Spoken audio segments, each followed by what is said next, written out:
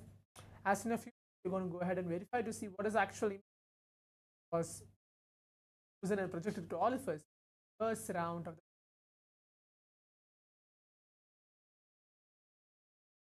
down.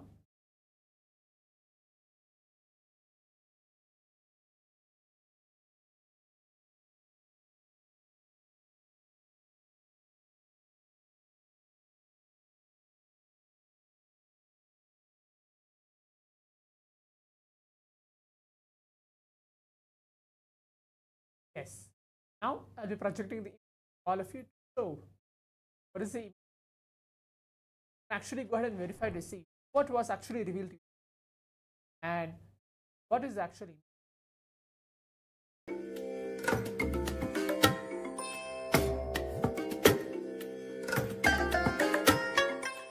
I bless you all. Let you all open all your three eyes. Now you can see this is the image chosen for all of you. The image was like complete like a scenery type of an image which is there, which has a beach and which has many plants, different plants, which has blue in color, green in color as well. So now if you're actually even though you have manifested this, like you've seen colors as well, you can please write that down as well. Om Nityananda Paramashivoham. Now as we are manifesting more and more powers of this Paramashiva as to the space, actually we are getting into the science of power manifestation itself, manifesting the powers of Shiva. Today's segment of today's powerful consciousness, that we're going to learn many different aspects of powerful consciousness and the power manifestation. Now we'll be entering to the round 2 of the power manifestation. Your eyes closed. Start chanting the Mahavakya. Om Nityananda Paramashivoham. Nityananda Paramashivoham. Your eyes closed.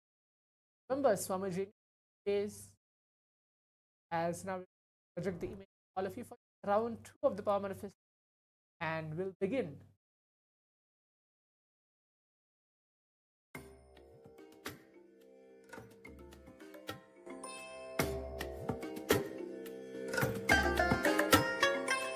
I bless you all. Let you all open all your three eyes and manifest the powers of Mahasudashiva. Om Nityananda Paramashivoham. Om Nityananda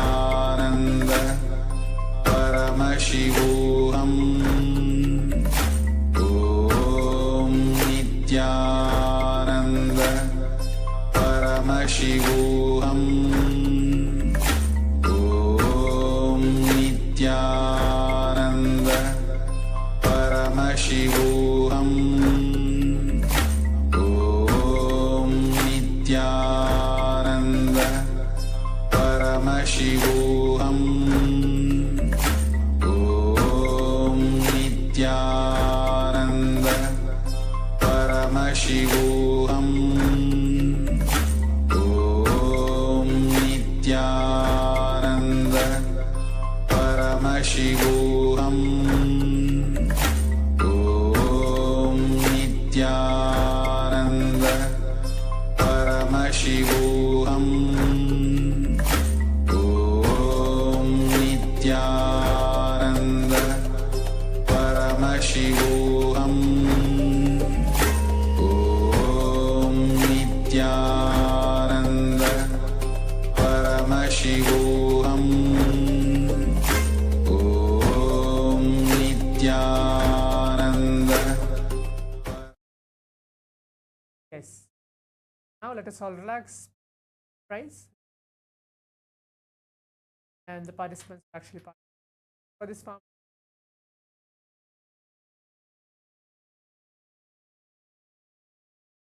Now please pin down or type down everything which was revealed to you in this round of power manifestation.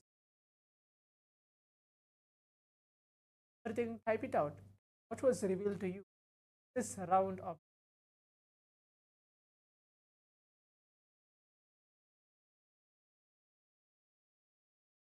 and everything as in if you projecting the all of you, telling what was revealed this round of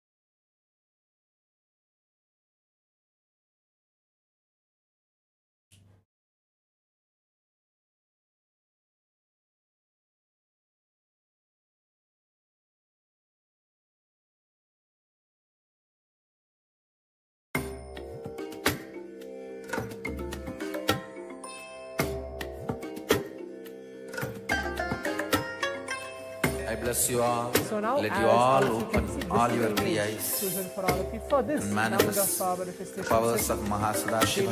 was actually you guys can create this can as well in this round of power manifestation. So you've actually seen what you have actually revealed manifested in this round of power manifestation. Quickly go ahead and check and actually correct it for yourself. Yes, you have manifested in today's round of power manifestation. Om Nityananda. So now, as we're entering to the conclusion of today's power manifestation, all set straight, as prepare ourselves to move on to the next session, as we have a long day today, receiving Swamiji in our life in the Bhava Samaya Darshan of Murti. Your eyes as prepare ourselves for the next powerful content. Stay tuned.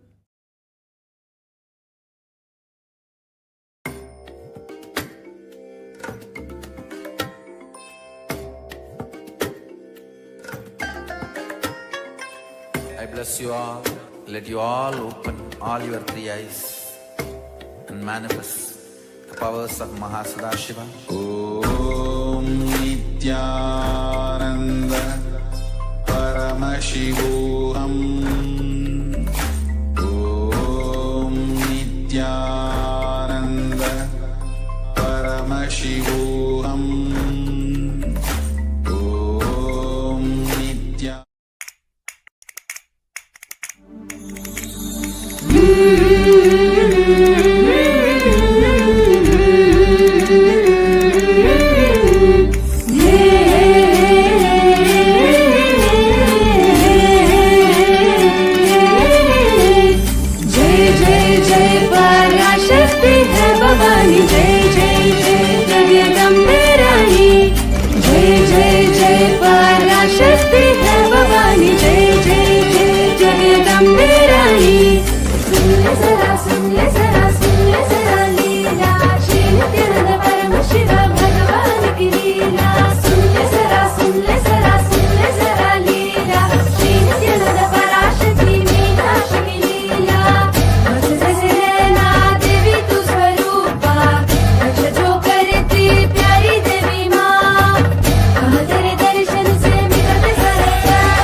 Jagdambe रानी सुन ले जरा सुन ले जरा सुन ले जरा लीला श्री नित्यानंद परमशिव भगवान की लीला सुन ले जरा सुन ले जरा सुन ले जरा लीला श्री नित्यानंद पराशक्ति मीनाक्षी की लीला मस्त जैसे नैना देवी तू स्वरूपा रक्ष जो करती प्यारी देवी माँ कहाँ तेरे दर्शन से मिलते सरकार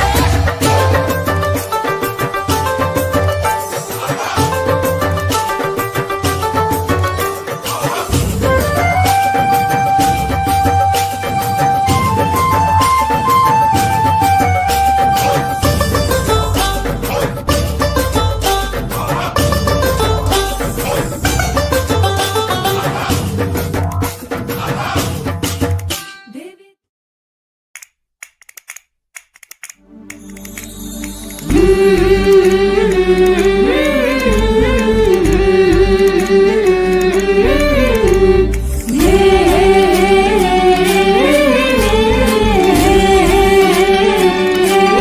जय जय जय पराशक्ति है भवानी जय जय जय जगदम्बे रानी जय जय जय पराशक्ति है भवानी जय जय जय जगदम्बे रानी सुन ले जरा सुन ले जरा सुन ले जरा लीला श्री नित्यानंद परमशिव भगवान की लीला सुन ले जरा सुन ले जरा सुन ले जरा लीला श्री नित्यानंद पराशक्ति मीनाक्षी की लीला मस्त जैसे नैना देवी तू स्वरूपा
Nityanandan. I hope all of you are able to hear us now. Today, we have a very special day ahead.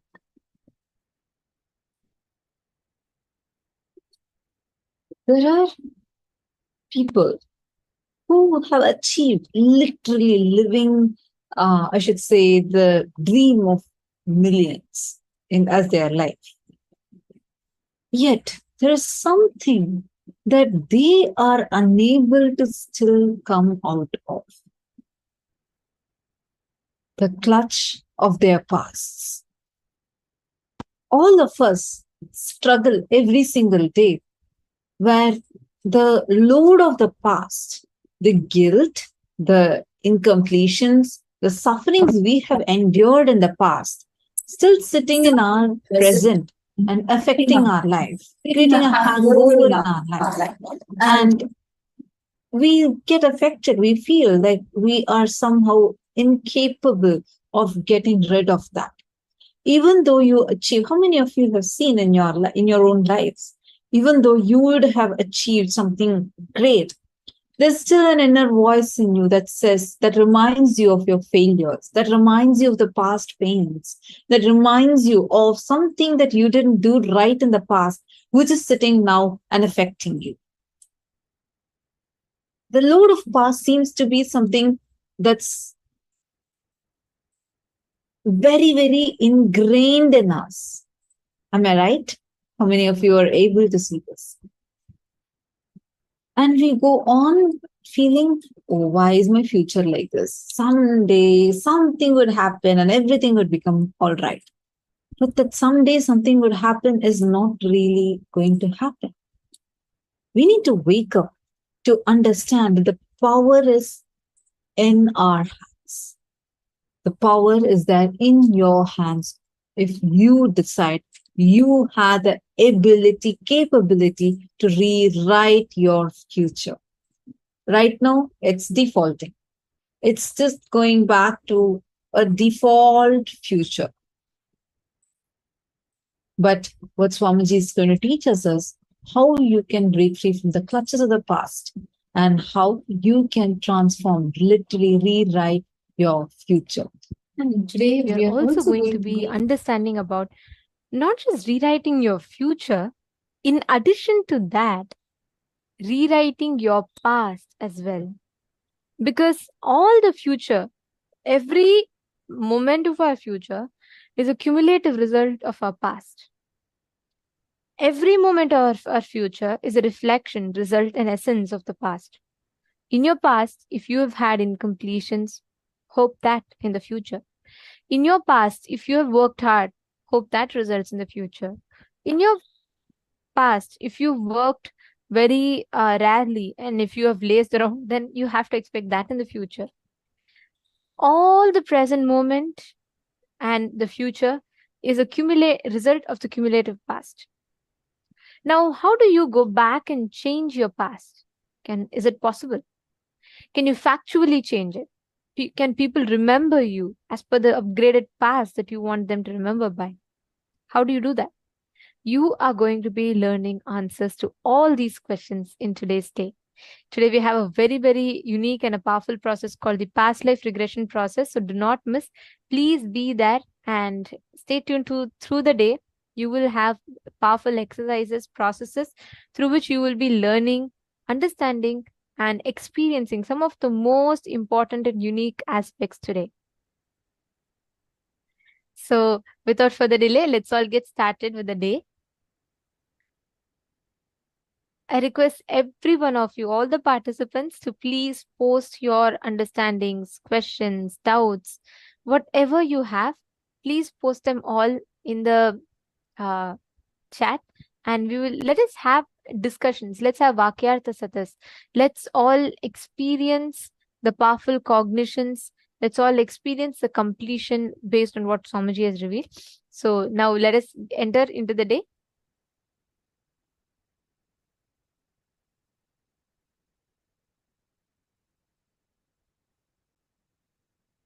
The first session we are going to be having is understanding the space of Nityatva. the eternity dimension. Let us now listen to that revelations.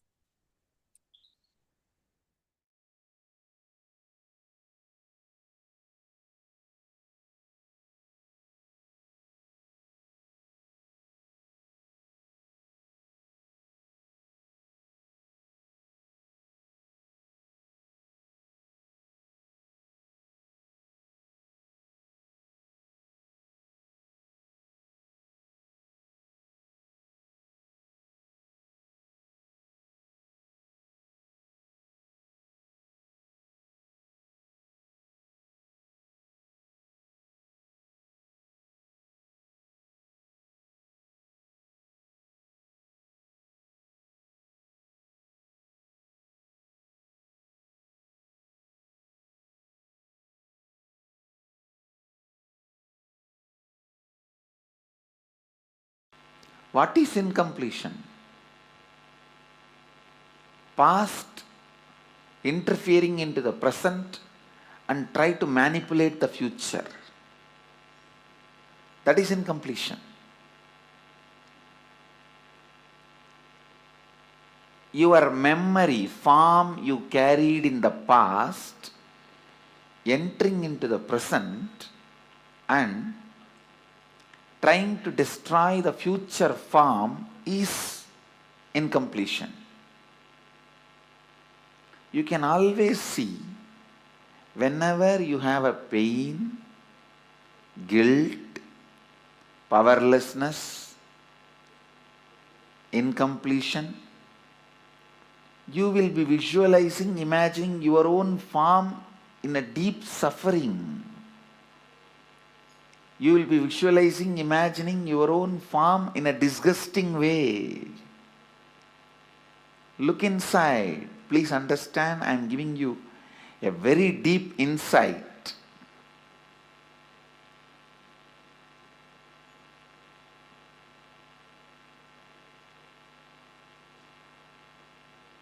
Whenever you are powerless, angry, violent, incomplete,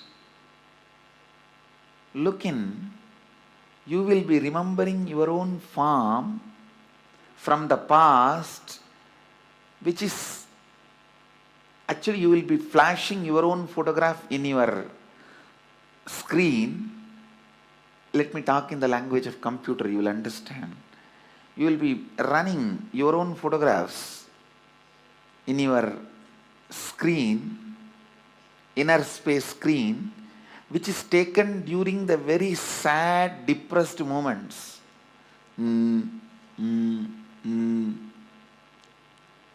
What can I do?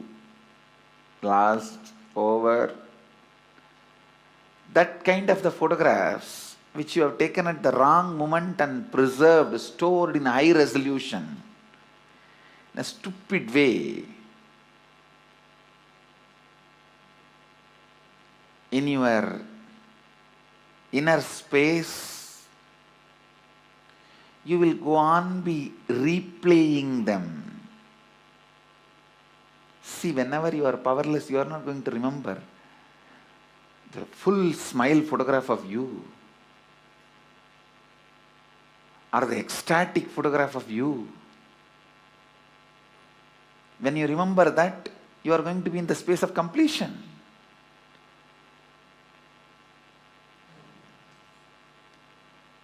The deha, form you carried during incompletion, just by remembrance awakens the same incompletion. Understand? Just by remembrance, something can bring incompletion or completion.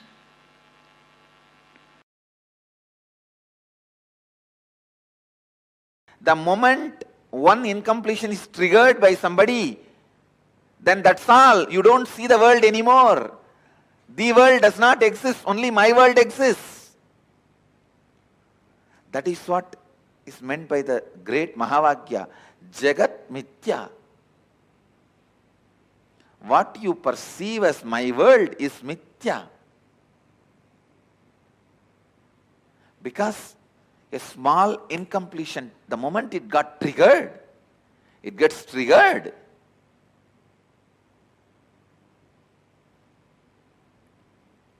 A small incompletion, the moment it gets triggered, you stop seeing the world and you are deluded in my world. Brahma Satyam, Jagat Mithya. I don't disagree. Jagat Mithya.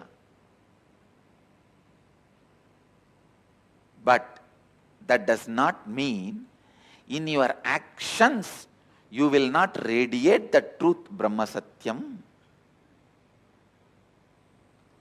In your actions also you have to radiate the truth of oneness, non-dual consciousness. While you are seeing your finance, your accounts, sitting with your auditor, do you feel that oneness without falling into the powerlessness?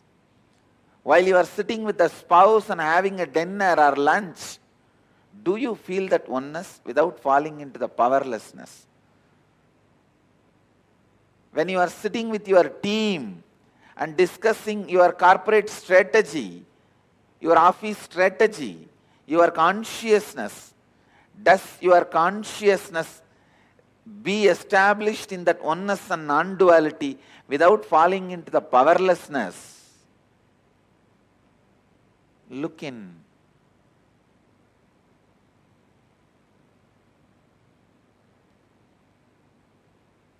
Just your back pain disappearing is not the result of Advaita. All the pain which you have hidden in your back should disappear. Not just back pain disappearing. All the pains which you have put it in back has to disappear. Suddha Advaita Sugabodha Jnanam. The pure Advaitas, joyful influence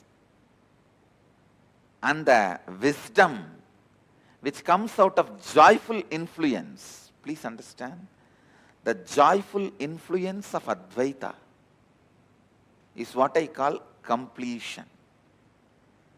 The joyful influence of Advaita is what I call perpetual completion. The joyful influence of Advaita is what I call Sahaja Samadhi.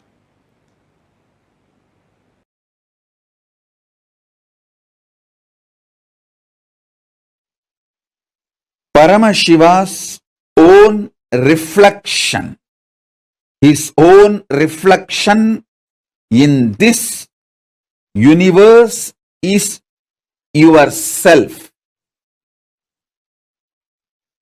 Yourself's original source in the parallel universe is Paramashiva. Listen.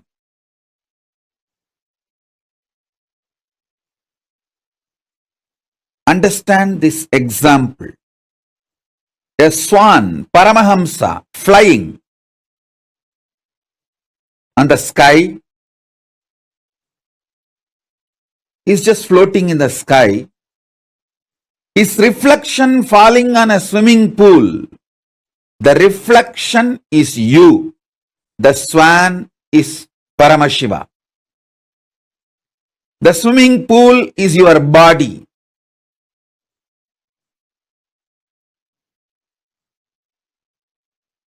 Understand, the moment reflection looks back to the source, it realizes it was, it is, it will be forever Paramashiva. Sometimes the reflection feels it is being hurt by the waves in the swimming pool.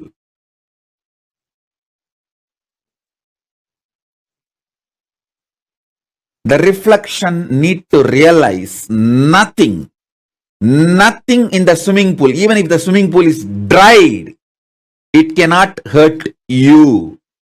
it cannot hurt the reflection, because reflection is centered in the source.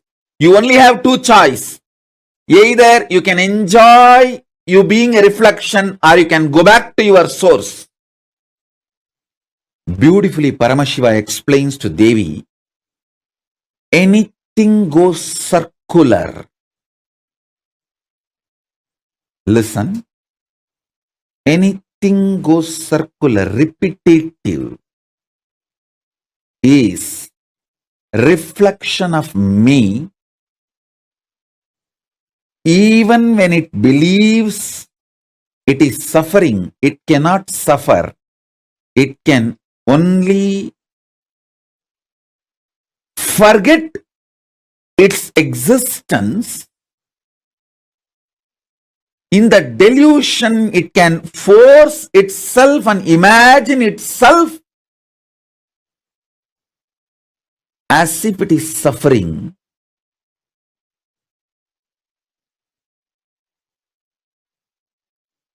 When that reflection looks back at the source, it realizes it is Paramashiva. It can never suffer. Listen. Listen to this deeply. You, in the parallel universe, is Paramashiva, the great swan floating in the space. The reflection of that great swan on the swimming pool in this universe is your individual self. That swimming pool is your body.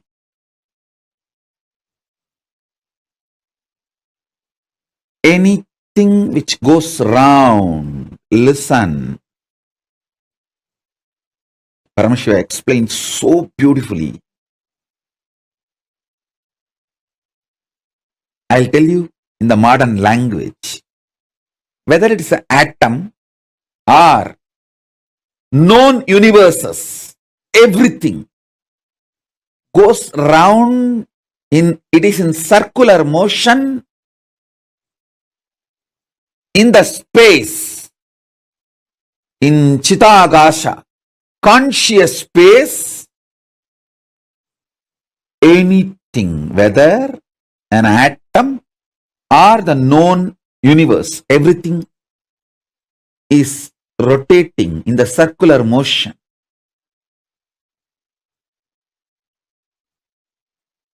What is created in the circular motion is called circular time. The time which circles, repeats itself.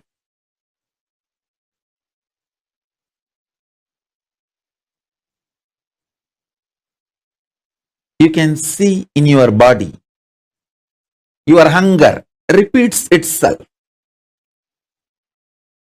Your number 1, number 2, number 3 repeats itself. Your sleep repeats itself. Your patterns repeat themselves. Your decision to smoke, your decision to drink, your decision to be addicted to something, everything is repetitive. Understand? Anything which repeats is in the circular time motion. It is within the field of Nirantaratva but not Nityatva. It is within the field of Nirantaratva but not Nityatva. If you know, anything which repeats does not hurt you, cannot hurt you. You are liberated from time. You are liberated from Kala.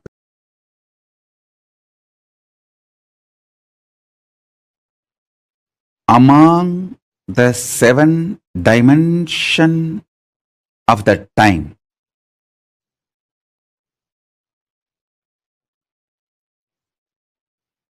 Space before the past. Past. Past merging into the present. Present. Present evolving as future. Future. Future merging into the space beyond future. So totally in the seven, the space before the past and the space after the future is established in Nityatva, eternity. Past, present, see, listen.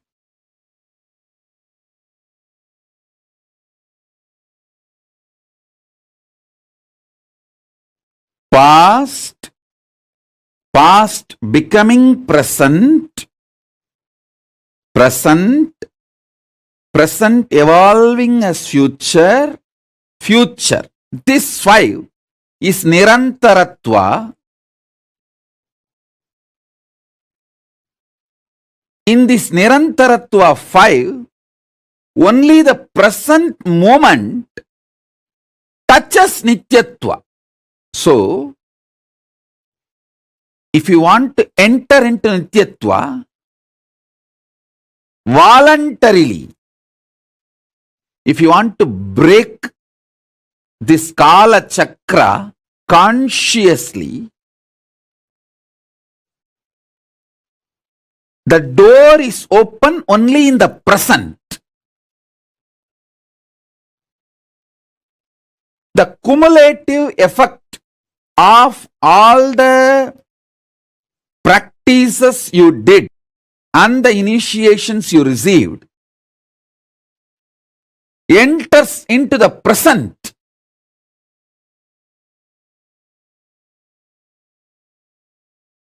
And makes you experience Nityatva. Listen. I wanted all of you to remember the cognitions I gave about Nityatva and Nirantaratva.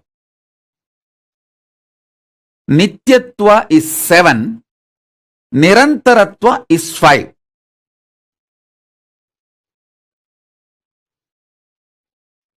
Nityatva is all the 7 put together. Nirantaratva is this 5.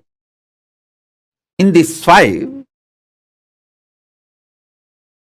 only in the present moment you touch eternity.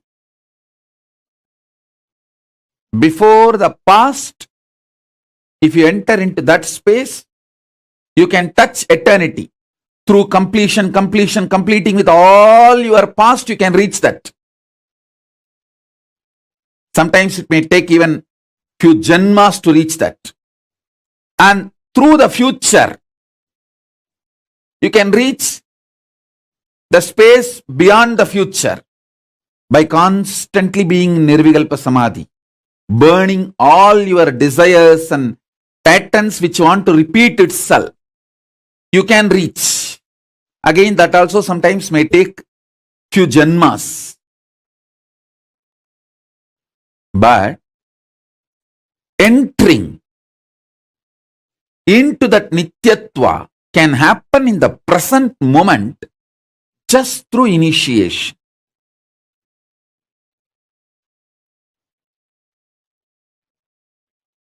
Remember the definition and the revelation about Nityatva. Remember the truth about Nirantaratva. Remember the next statement I made. you can reach into Nityatva by going before the past. You may need to complete the past. By completion, you may enter into the space before the past. You can enter that way. That is also one path. There is another one path where you can enter into the Nityatva by exhausting all your future. By being in Nirvikalpa Samadhi, you burn all desires, all seeds, all bijas which can manifest your future, all karmas burnt. And then you enter the beyond future space, Nityatva. That is also possible. But both will take few births to achieve. At present, in this very moment, through initiation, I can put you into eternity, Nityatva. In this present, three things are going on inside you. The identity default you cherish, and the identity you consciously want to manifest, and the struggle between these two identities, your doubts, hatred, denial.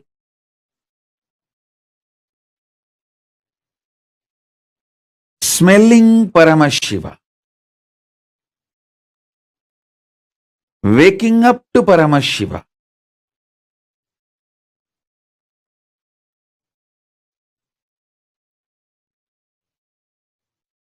waking up to this highest. In this moment present, it can be done through the initiation.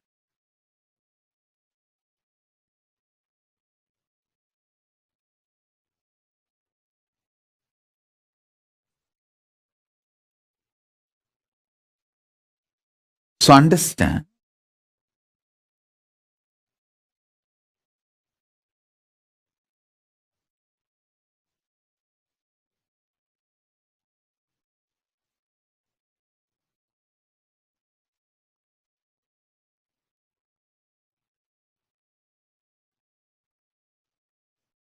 that is why always the ultimate manifests through initiation. Small things you can achieve on your own through tapas. But the ultimate is done only through initiation. It is only the transmission of lamp from fire. The fire is lit. From a lamp, living lamp, another lamp is lit. So, smelling Paramashiva, waking up to Paramashiva,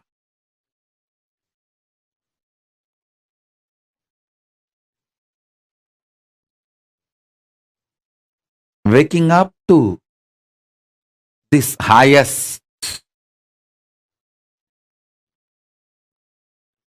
In this moment present, it can be done through the initiation.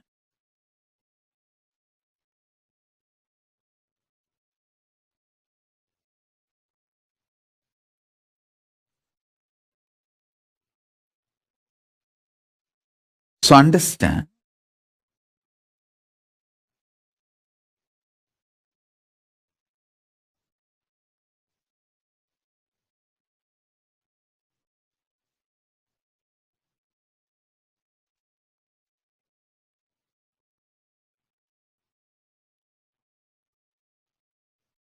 that is why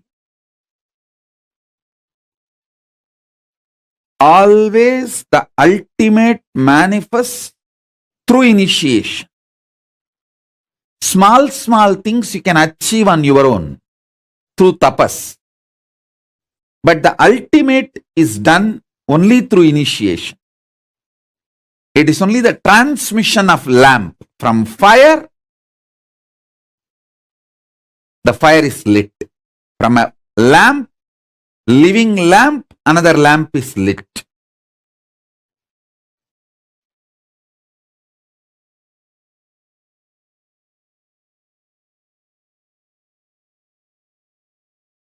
I'll explain this eternal, the truth of eternity. Understand? Many of your patterns, sufferings, fears are impulsive, not existential based. If you decide to sit with you and relaxed way look at you and have a matured conversation with you, much of your fears have no place inside you. If you just want to throw tantrum, how can he do that? How can she do that? How can this person do that? How can that person do that? If you are interested in throwing tantrum, all the fears, greed, everything has a place in you. But this constant tantrum-based reaction and action, the life you are going to manifest around you is going to be hell. Listen to that truth. See, the constant tantrum throwing, violent, hatred, action, reaction, you are going to create hell around you.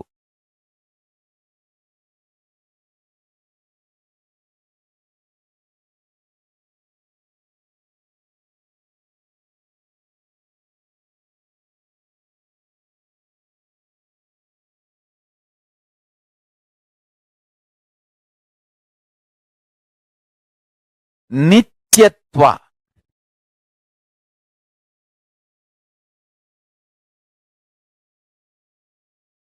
I can use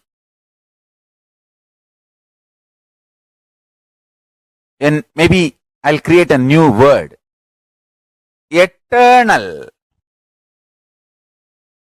cosmic constant.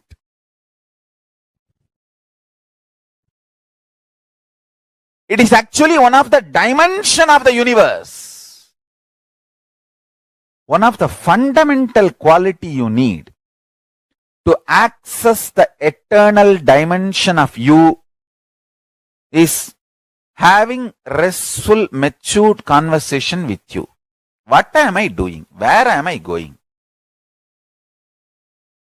I am going to be eternally alive. Am I planning and building my life for that? Or am I just agitated, tantrum throwing child, thinking that there is no tomorrow? When it comes, let me face. Understand? All suffering is nothing but having this attitude. When it comes, let me face, and when it comes, you will not be able to face. That is a suffering. Understand? This is two important statement I am making. All suffering in your life is because of that blind spot you have. When it comes, let me face, and when it actually comes, you won't be able to face.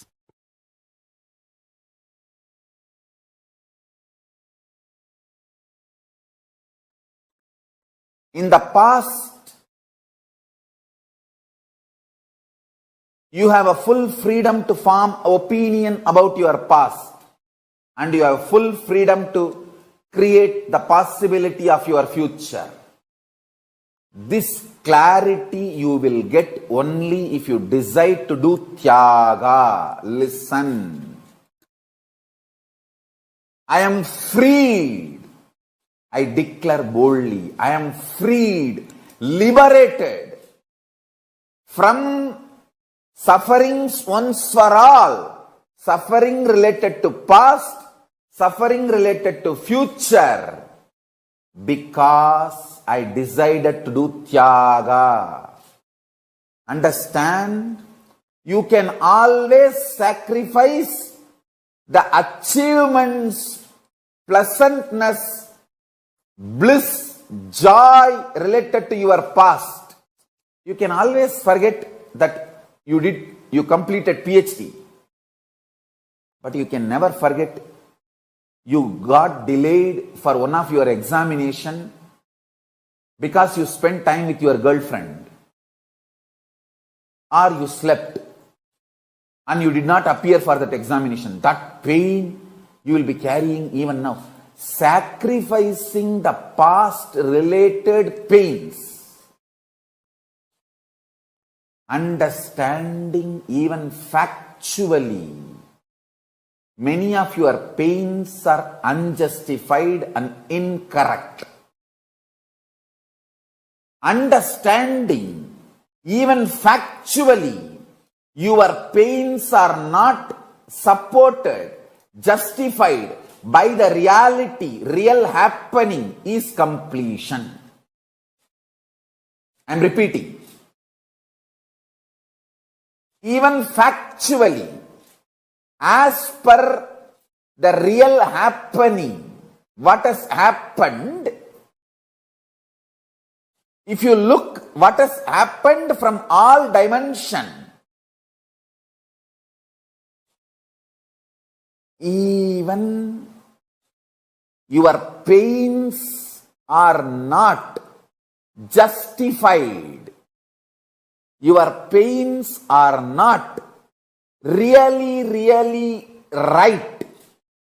Even your pains do not have justification to exist in you. If you see the past happenings multidimensionally, is completion with the past. I tell you, how much ever you say, no, I know I have some pains which are absolutely justified. No. You may be Guni, you may be Kaikeyi, you may be Surpanaga, you may be Danganaka Duck, Danganaka Dick, I don't care. You are wrong.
So beautifully, Swamiji had explained to us about completion with the past and how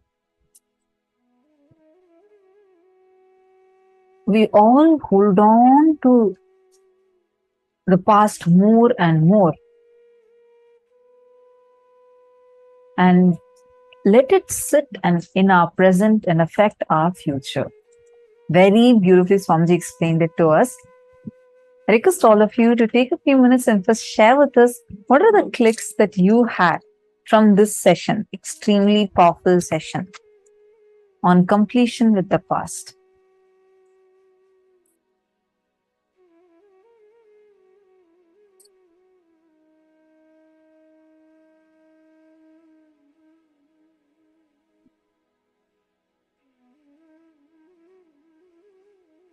How many of you understood this beautiful explanation that Swamiji had given to us about how all of us go on holding on to that pictures of ourselves, the selfies that we take with a very sad face, most victim face, and all the kind of images where you're not happy. That is what is stored inside. How many of you understood that?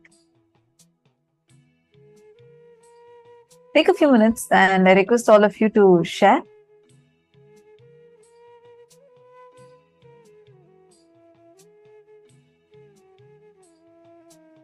See, there are situations where we take the cognitions we carry from the past, let it sit in the present, and it will put us in such a delusion. We would not even be able to see things as they are.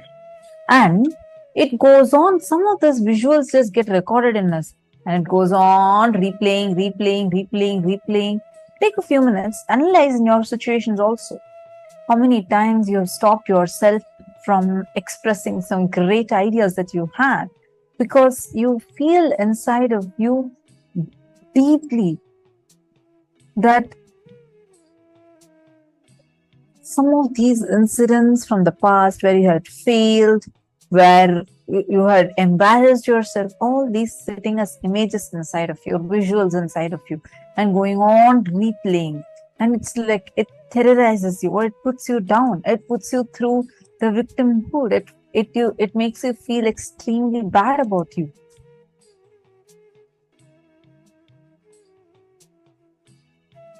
Okay, yes, and it's like a strong magnet that pulls you, Ma. So true. Malita has posted. Malita, you're asking, how do we deal with a situation where we had an argument with our spouse, say the day before, and mad today about it?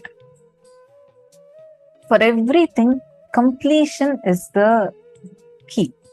See, now even in the situation you're saying, actually, I remember once, and this also happened in Gurukul. We keep telling so many stories from Gurukul because that's where we were grown up, where we were brought up literally. So from that, see, once we had I think a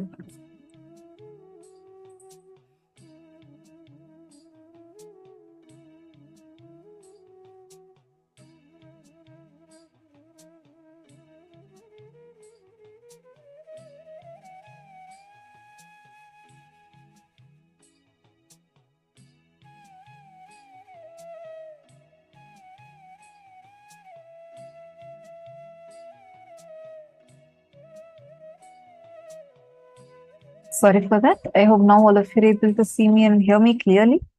Okay. So once in Gurukul, we had a situation where like all of us were there together, and I was leading a small team. And at that time, I think no, I was leading a bigger team. And that time, suddenly, 2-3 kids that were there, out of their incompletion, they told me a certain word. They said like, what? I don't. They were like trying to tell about me. See, this is very highly unlikely in Gurukul because only the new kids who join newly, they have these kind of incompletions, and we don't have like that in Gurukul. In Gurukul, completion is thought as our very lifestyle. So we were all sitting, and this 2-3 girls, they're like very new girls who had joined Gurukul, and they were just standing behind me. They uttered a word. They were telling me about something like, oh, you are bossing or something like that. And they were talking amongst themselves in such a way that I could hear, and about me. It triggered so deeply inside me. I don't even know why. But then I left that place. I moved away from there. In some time, about like half an hour later, I was wheezing badly. I didn't know why by then, like wheezing because of external situations, like means the weather, temperature, or any of those, it will not come. If at all I have that, it will only be some incompletion has triggered that in. So I was like literally wheezing and sitting. And then immediately the physicians there came to attend. And they were asking me if I'm all right. They tried giving me the nebulizer. I didn't want to take the nebulizer. I was like, no, give me some time. I first want to see why am I having this. And my mentor came there and she asked me, okay, do you want to take the nebulizer? See, we will give you the nebulizer. But you also have, you can look in, see where the incompletion is, what incompletion you had, which has triggered you to this. And you can go and complete it. What do you want? I said, okay, give me 20 minutes.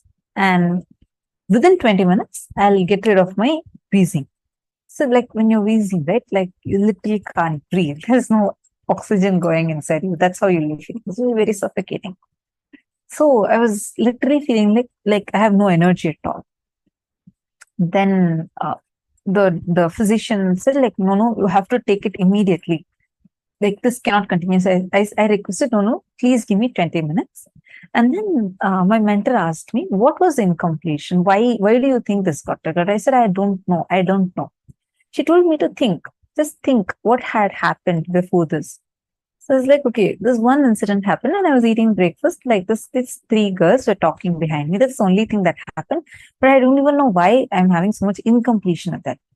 So she said, okay, look at, this is not with those 3 girls itself. But why is that word triggering you so much? And she spoke to me and she made me look in and complete with somewhere earlier, like when I was in my 3rd or 4th grade, this incompletion that was there inside of me because of a situation that had happened at that time. That word was sitting along with a wound inside. So anybody touches that wound, immediately it hurts. The moment I realized that, I completed with that. I went to that 3 people who were there. I went and directly spoke to them. I didn't get angry. I just told them that, see, this was the incompletion I had. And this is what triggered inside me when you uttered. So I'm completing. And I'm just completing with you also for like whatever feeling that had generated inside you. It's probably because I'm holding on to this word and this incompletion from the past. And when I went and actually spoke to them, though they also became very complete with me. And like the conversation ended so beautifully. It happened like 5-10 minutes, that's all. Then I forgot that I had wheezing. I completely forgot that. I was breathing completely normally and I was walking by. Then the doctor came and checked at me again and he was shocked.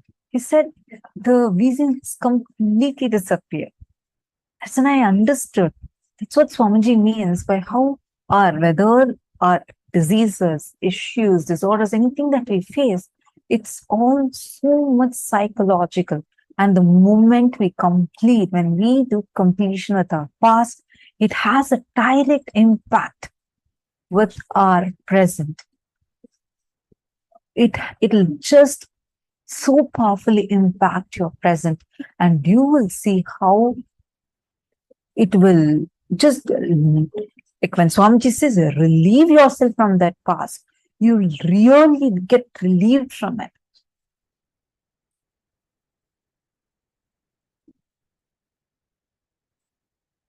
Malita is asking, so you relived the moment when you were in grade 4 until you did not feel the hurt inside you anymore, correct, no? Malita, that's what you're supposed to do. At that time, for me, see, growing up in Gurukul, our lifestyle is based on that. So the moment we decide and just consciously look at it, it'll drop. But do the completion process. Write that incident down. Write it clearly. What had happened? When you say that, okay, I have this in completion with this person, it's not now. It is probably now that touching that same wound. It's like you have a wound, have a first wound, and you've been covering that up without anything. You keep covering up last so many years. The moment someone, even they don't know that you had a pus wound there. So you're covering it. So they touch even the cloth that you're covering it with, it is going to hurt you very badly.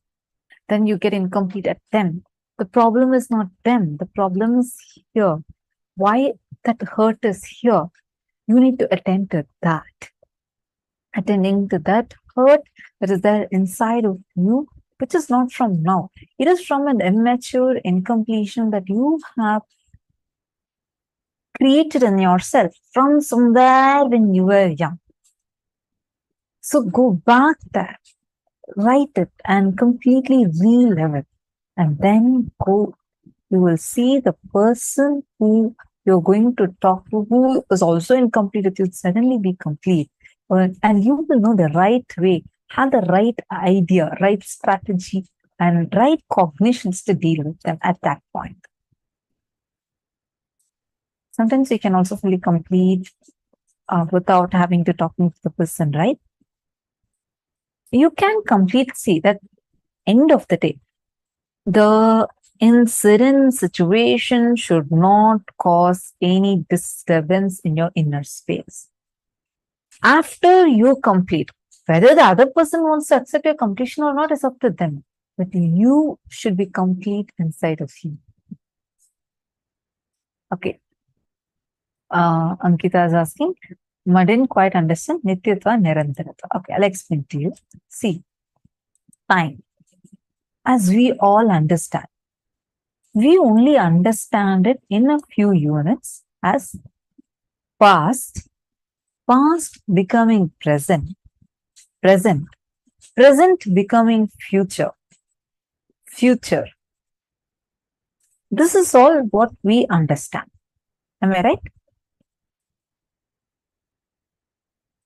Can I have all of you listening? Am I having everybody's listening here? Please give me a thumbs up if all of you are listening.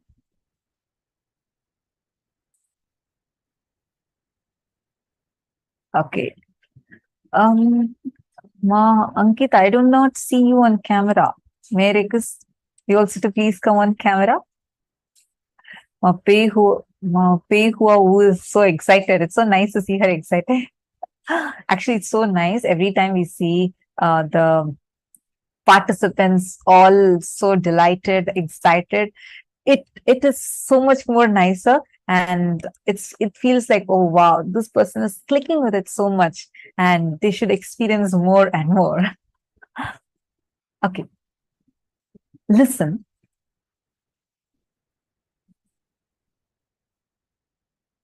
The unit of time as we understand is only past, present, future. And we say, okay, the past becoming present, present becoming future. And so this is all. There is This is all is the perception of time that we have. And this is what we call as Nirantaratva. All your cognitions, planning, everything is within this range only. The cognitions and ideas you carry about the past and the ideas you carry about future itself will be different. Like, for example, we all in our right now, our modern day, the understanding, the maximum capacity you can visualize is only a century. You don't have any word beyond a century, correct? As a unit of time, we work with seconds, minutes, hours, day, week, month, year, decade, century. This is all we have. In Hinduism, you have something called as yugas, kalpas. All these, when we say the word kalpa, it consists of millions and millions of years. We say, so when we are cognizing in those, we understand the time, everything in a much higher perception. When you cognize that there is an existence of kalpa, the way you cognize about you, that also expands. Listen carefully. You need to listen carefully, only then you'll be able to catch it.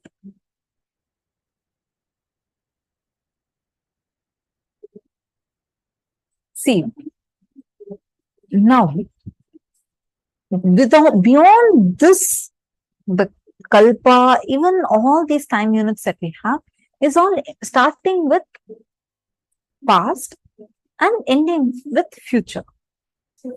But this past started from something else. There was a space before the past even happened.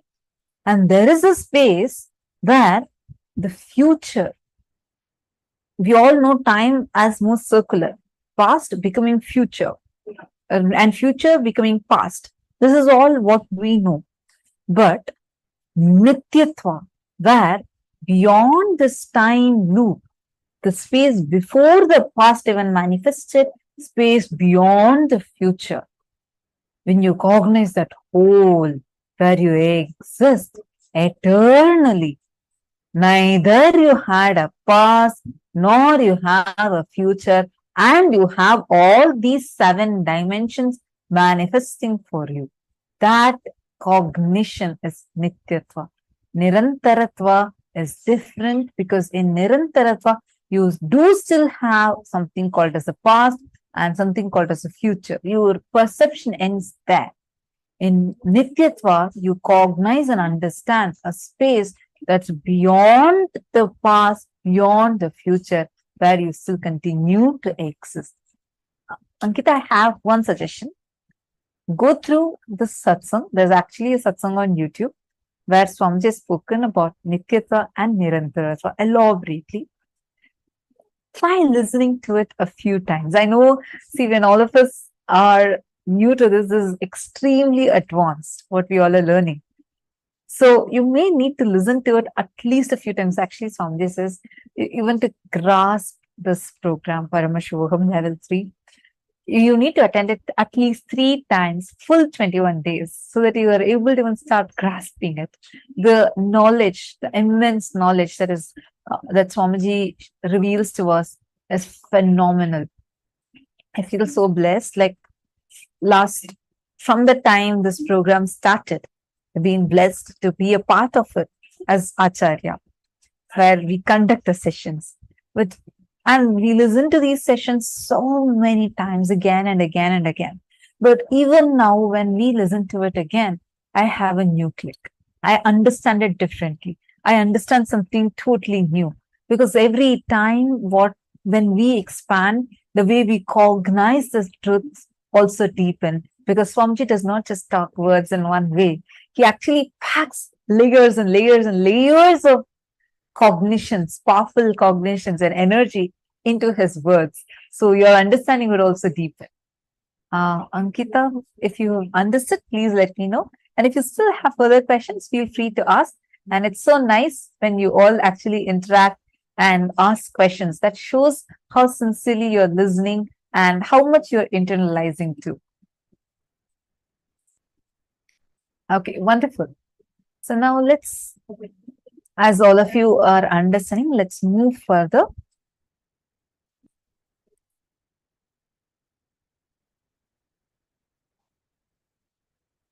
The truth of eternity. Many of your patterns, suffering, fears are impulsive. They are not existential based.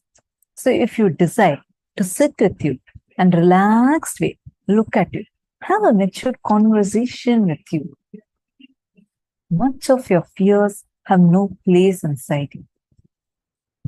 It's like you just want to throw a tantrum. How can he do that? How can she do that? How can this person do that? How can that person do that? If you are interested in throwing the tantrum, all the fears, greed, everything has a place in it. But this constant tantrum-based reaction and action, the life you are going to manifest around you would be hell. Today, we actually have a very powerful initiation where Swamiji is going to be blessing us with the power to delete the entire past, quicken anything that you want to manifest in your future, which takes janmas just through initiation. And let us all take a few minutes and do this process of completion. Start with the earliest memory of your life. Start with any of the unpleasant feelings that you have, anyone in completion. Take it. Go back to that incident. Write that incident down, right? And you're going to relive and complete. Relive it in your inner space intensely. How you cognized, how you responded, reacted at that time.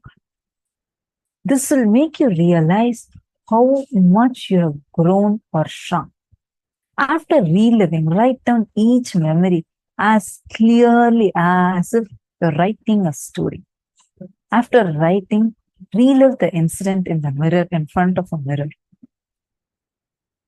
Listen as the person inside the mirror. And then share it with Swamiji's afternoon. Take a few minutes. We'll all give you some time for all of you to sit and do this process.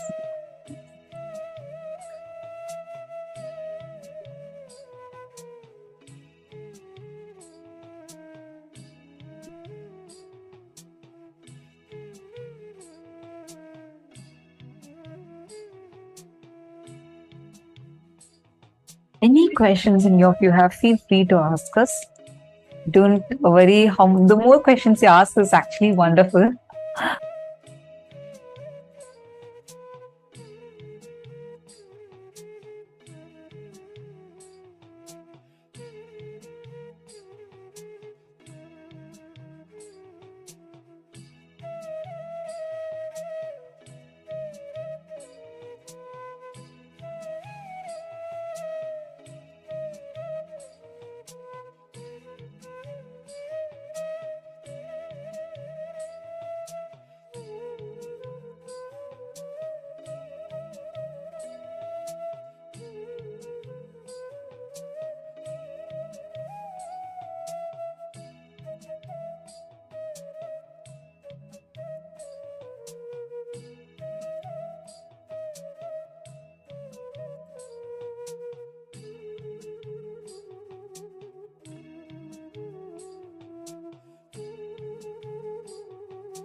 Yes. How many of you have finished writing? Actually, this one thing, understanding about how your past does not govern you. The hangover of your past sitting in your present is what is going to affect your future. Some moment of pain or suffering from your past, some incident, which is still sitting in your present, that will affect your future. And as long as that affects your future, you will be stuck in this vicious cycle, your incompletion repeating time and again. It'll keep coming back, reflecting back in the same cycle. And you will be stuck forever in this vicious loop. Your future is nothing but the cumulative result of your past as you remember it. See, many times we all think, oh, this is what happened in the past, so that is what is by default going to reflect in the future. No. How do you associate your past? That is what is going to reflect in the future. Was the past a punishment for you, or was it a learning for you? If it was a learning, your future will be a joyful, seamless flow. If it was a punishment, your future is going to be a very tough, rugged journey. How are you planning? What are you perceiving as your past? You reflect only that as your future. Understanding? So, the earliest memory, when you relive that, you are letting go of the cycle, the vicious cycle that you create inside of yourself, of the past. Now, let us enter into power manifestation session. In this round, what all of you are going to be doing is completion. By doing the completion, you are going to be manifesting the ability to manifest the power of making the deity move on a silicon surface. Sit with that conclusion. See, whenever you decide to drop the perception of your past and you decide to complete in you will see only that will reflect as reality even in the future. Sit now. Consciously decide to manifest the future the way you want without clutching to the result of the past. Without having the hangover of the past. Creating the future is called completion. Sit now with that conscious decision inside of you. I request every one of you to intensely chant the Mahavakya. And as you all can see in this video, please start manifesting this experience within you intensely, powerfully. Paramashivoham. Om Nityananda Paramashivoham. Om Nityananda Paramashivoham. Om Nityananda Paramashivoham. Om Nityananda Paramashivoham. Om Nityananda Paramashivoham. Om Nityananda Paramashivoham.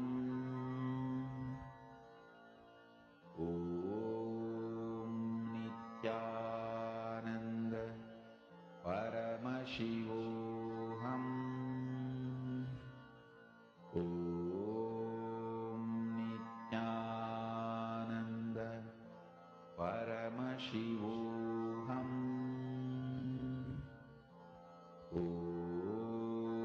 Nityananda Paramashivoham. Om Nityananda Paramashivoham. Om Nityananda Paramashivoham. Om Nityananda Paramashivoham. Om